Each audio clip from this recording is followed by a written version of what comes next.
Hello, my name is Saira Saini. I'm a board-certified plastic surgeon. Thank you so much for coming in today. We wanted to discuss with you the preoperative risks of an abdominoplasty so you would know them in detail and we can review them. And once you are done, we'll come back and answer any questions you might have had. You should have a sheet that looks something like this in front of you. That sheet, I'm going to review each of those bullet points one after the other. And if you would, please initial as we go through them and jot your questions down. We'll come back and answer them for you. The first, number one, says bleeding hematoma requiring readmission to the hospital and possible surgery. Anytime you do any surgery, there's always a risk of bleeding. To prevent that risk, we have you to stop any aspirin, Motrin, ibuprofen, any over-the-counter medications that you may be on for a minimum of 10 days, preferably 2 weeks before surgery and 2 weeks after surgery. Please review with us in detail each of them before we resume taking them after surgery. If you were to have a hematoma, which is a collection of blood, you might need an admission to the hospital to go back to the operating room to evacuate that blood. Again, this is rare, but if it were to happen, we would take care of you during that process. The next step is infection abscess requiring readmission to the hospital and further surgery. To prevent an infection, we would not do your surgery unless you were optimized in your health to have the procedure. Before surgery, we give you an IV and give you IV antibiotics before the surgery. During the surgery, you get more IV antibiotics if it is deemed necessary, and then we give you oral antibiotics to go home with for the next few days. We will write all those prescriptions for you. Please do not stop the antibiotics till you talk to us. If you were to get an allergic reaction to any of the antibiotics, please call us right away or go to the hospital or call 911, but somehow get medical attention if you get an allergic reaction. We will discuss with you when we can stop those antibiotics, and whenever that is, we will review with you in your post-operative appointment. As you know, after any cut you may sustain on your body, including a surgical incision, you're going to have a scar. Some people make excellent scars, you can barely even see them, but there's always going to be a scar that is going to be visible if you look hard enough. Some people, unfortunately, will make hypertrophic scars or keloid scars. It has more to do with your genetics and your predisposition to poor scarring. If you already know that you are predisposed or you have a family history of hypertrophic scar or keloid, please let us know and we can talk to you about how to avoid getting the hypertrophic scar and keloids. They're not always avoidable, but we can do some techniques to minimize it. Of course, if you were to be unfortunate enough to have a hypertrophic or a keloid scar, we'll work with you to make sure that we minimize this as much as possible. Hernia repair, injury to intra-abdominal organs requiring surgery and readmission to the hospital. If you've had a hernia repair and we have not discussed it already, we have not documented in your chart, please let us know. If you have a hernia that we have not documented in the chart and not discussed before, please let us know. If we find a hernia that is unexpected at surgery, we would of course repair it. If it's a large enough hernia, we might need to call a general surgeon who repairs hernias to come in and help us. But we will do our best if a hernia is found to repair it. And in a rare instance where you may have an injury to an intra-abdominal organ, we would of course work with the general surgeon to repair that also. Drains and seroma. Anytime you do a large surgery like an abdominoplasty where you are taking out a large amount of fat and skin and rearranging the skin and fatty tissue, you're at a chance for a seroma. If it's found necessary, we might put in drains. If you have drains, we will take them out at the office about 10 days to 2 weeks after surgery, sometimes a little bit sooner, but typically in that time frame.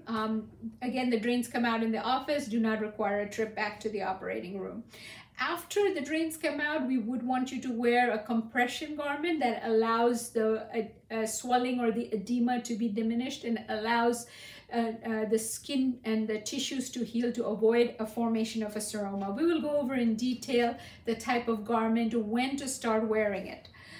Usually, because we have tightened your muscles as well as gotten rid of the skin and fat, it's easier for you for mobility to sleep in a head of bed 30-degree position, so you're not laying completely flat.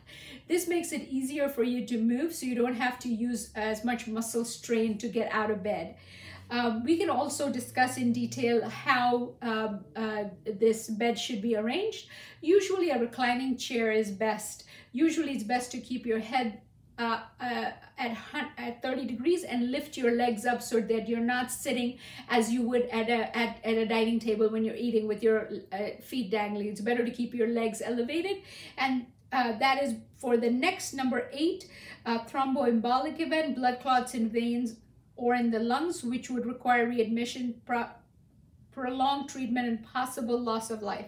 This is a very serious complication. If you were to have a blood clot in your leg, you might have problems with the circulation in that foot or in that leg, but sometimes the clot can travel to your lung. If this were to happen, it could risk your life. To avoid this, please let us know if you have any personal history of thromboembolic events or DVTs, or family history of same. If that is the case, we can still do your surgery. We might have to do some blood work or have you see a specialist to make sure that your risk can be minimized as close to 0 as we can. We can also give you some medications after surgery to avoid blood clots from forming. The way to prophylax against them or to do the best to avoid them is to stay well hydrated. Water is the best. Drink water so that you're well hydrated. And number 2, keep moving. It's best not to sit for prolonged periods of time. Of course, you will you'll sleep your normal time at night and you'll take naps as you're recovering, but it's best not to stay in a prolonged sitting position after surgery. And we'll go into detail about some of the exercises that you can do that will help keep the circulation going. One of the simple things you can do is press the gas pedal with your foot. That keeps the blood circulating in that very important gastroc soleus muscle complex behind your leg. Also, bring your knee a little bit closer towards your chest. You don't have to do a full knee to chest, but even halfway there really helps keep motion going while you are in bed. So when a TV commercial comes on, or if you were taking a nap and you wake up all of a sudden, remember to do that. Take a glass of water when you wake up from your nap, do a little bit of this motion exercises, maybe get up, take a little walk. All those things are ways to prevent this problem. Asymmetry, we always tell people that your incision, your abdomen, your belly button are never 100% symmetric before surgery, and not to expect 100% symmetry afterwards. Some asymmetry is the norm and is to be expected. Some of it has to do with the way your scars heal, how your scar tissues contract. Some of it has to do with your skin laxity. Some of it has to do with the location and the positioning of the scar. So if you expect perfect symmetry, that will not be the case after surgery. Loss of skin flaps requiring prolonged wound care and possible readmission, and reoperation and admission to the hospital for wound care. You have to know that one of the risks of an abdominoplasty is the blood flow is coming from the periphery, and because this is the end area for the blood flow coming to the skin flap, that it may not heal right above the suprapubic area, right below the belly button. That area is at an increased risk. It's sort of a watershed for the blood flow, increased risk of poor healing. If you have been a smoker, if you have a lot of exposure to secondhand smoke, if you have some health problems that decrease the blood flow, those are some of the risks that cause you to have that area not to heal. When it doesn't heal, that skin may sometimes die, and if that happens, then you might need to do prolonged wound care, possibly a wound vac, possible admission to the hospital, and skin grafting. These problems are can be limited if we have really good discussions preoperatively. So if you have been exposed to secondhand smoke, or if you are a former smoker or a current smoker, please talk to us. We can work through almost all of these scenarios. We can have you see your primary care doctor, get on medications to get rid of the nicotine dependence, and then we can reschedule your surgery, which is always the better thing to do, to postpone it till you are at an optimal time that your recovery will be seamless. So please talk to us. We'll be happy to work around your schedule to make this happen. Next is people always want to know, I'm wearing a pant size X now, what will be my pant size before? We are going to mark the skin and fat that's going to come off, and we will tighten the muscle. So you'll definitely have a better shape and a better silhouette after surgery, and before surgery we'll mark you and show you exactly the skin and fat that's going out. It's always best if you follow the post-operative instructions to the letter. We are happy to discuss them to find variations and workarounds if something is not working for you. But please let us know so we can help get the post-operative instructions as clear as possible for you. Do not apply any heat or cold compresses or heating pads to the area of surgery, just because the sensation in that area is so altered that it's preferable that you don't use any ice or heating pads. Please talk to us, and maybe we can find a workaround that situation that you can have the heating pad or the ice pack when it is safe for you.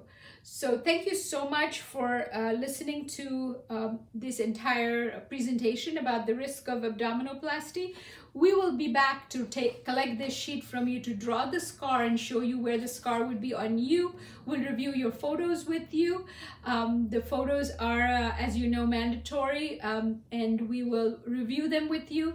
And I will be back shortly to have this form signed and answer any last-minute questions you might have. Thank you so much for listening to my presentation.